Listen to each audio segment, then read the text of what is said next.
Hello everyone! Welcome back sa aking YouTube channel. For today's video, ituturo ko po nyo kung paano mag-transfer o mag-withdraw ng pera from Binance to GCash.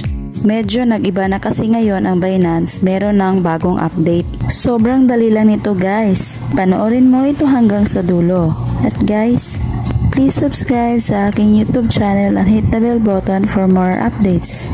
Step 1. Punta kayo sa Binance app. Makikita nyo dito yung home. I-tap itong assets or portfolio na nasa baba. Kung nandito yung balance mo sa overview, meron po akong tutorial kung mapuntong balance natin papunta sa funding. Kasi guys, bago tayo makapag-withdraw dito sa Binance papunta sa GCash, dapat nasa funding na yung balance mo. So balik tayo. I-tap na itong funding. Tsaka guys, kung wala kayong funding, tignan nyo po dito sa taas if naka-exchange yan. Hindi sa wallet kasi ganito yung itsura sa wallet.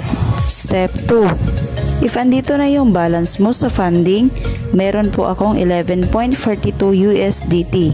Siguraduhin nyo pong naka-USDT ito, kung hindi pwede nyo iyang i-change. So itap na po itong P2P na nasa baba. So ganito na yung makikita nyo guys.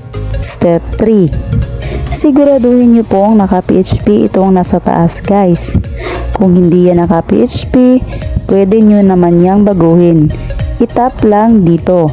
So bago natin itap itong cell, itap muna natin ito. Scroll down lang natin. Dito sa payment method, meron tayong makikitang GCash. Ito yung itap natin.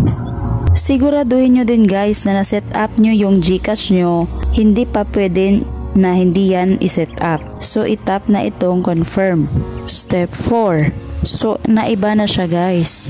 Ganito na. Itap na natin itong sell. Ibibenta or i-withdraw natin yung pera natin. Yung amount na i-transfer or i-withdraw ko guys ay 600 plus. So maghahanap tayo ng 500 plus yung minimum dito through GCash. Paalala lang guys, 500 pesos yung minimum sa pag-withdraw dito sa Binance. Scroll down lang tayo at ito yung napili ko guys, si 011. Tignan nyo nang mabuti dito sa gilid if sa GCash yung payment method niya. Itap lang itong sell. Step 5. So tignan nyo dito sa taas na dapat naka-buy USDT siya. Pagkatapos, i-type na yung amount kung magkano i-withdraw mo. Sa akin, 11.42 USDT lang ang i-withdraw ko. Sa PHP is 665 pesos and 78 centavos lang. Tignan nyo po sa GCash number nyo dito sa baba kung tama ba. If tama naman, pwede mo nang itap itong place order. Step 6. Pagkatapos natin na place order, itap itong chat na nasa taas. Sabi niya dito, i-type natin yung GCash name natin. So, i-type ko yung name ko sa GCash at i-send sa kanya. So, yung reply niya, send na. Pwede mo nang tingnan yung GCash balance nyo if na-receive na ba talaga. Kapag na-receive nyo na, pwede nyo nang i-tap itong view at i-tap din itong payment received. So ayan, mag-verify lang tayo ng passkey dito. At ayan guys, successfully sold na. Mag-feedback tayo dito. Pagkatapos, balik na tayo sa funding. Makikita nyo dito, 0 na yung balance ko. At makikita din natin dito yung resibo. So legit siya guys.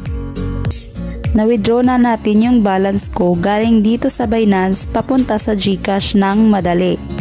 Ganon lang po kadali guys. Dito na lang po tayo. Sana natulungan ko po kayo. God bless you everyone.